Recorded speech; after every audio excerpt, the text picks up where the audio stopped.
Good evening.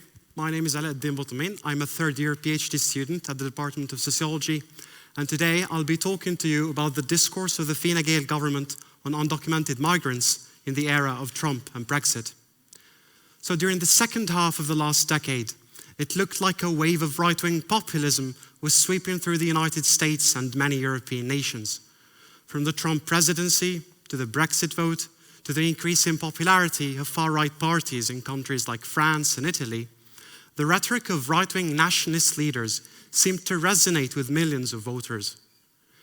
Now, the discourse of politicians like Trump or Le Pen, although unconventional and controversial in many ways, was especially hostile towards migrants and ethnic minorities, as these examples show us.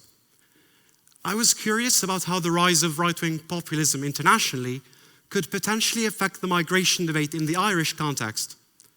And so what my research essentially centered around was looking at the parliamentary discourse of the Irish government on the subject of undocumented migration.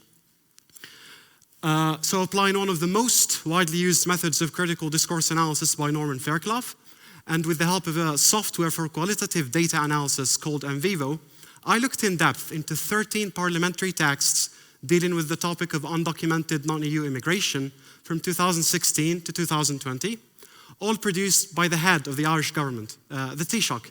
And you can only imagine how I butchered the pronunciation of this word first time I learned it. So one of the first things I learned from my research is how heavily informed Irish government discourse is by EU discourse and EU perspective, as the Taoiseach frequently cited them as sources.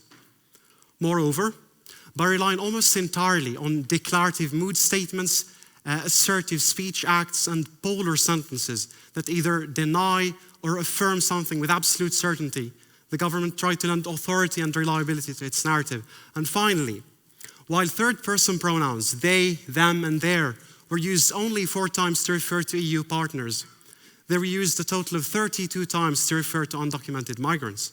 On the other hand, first-person pronouns, we, us, our, were used 25 times to refer to the EU and larger European community, and not even once to refer to and include undocumented migrants, indicating a clear linguistic pattern of othering and dismissal of these migrants' perspective.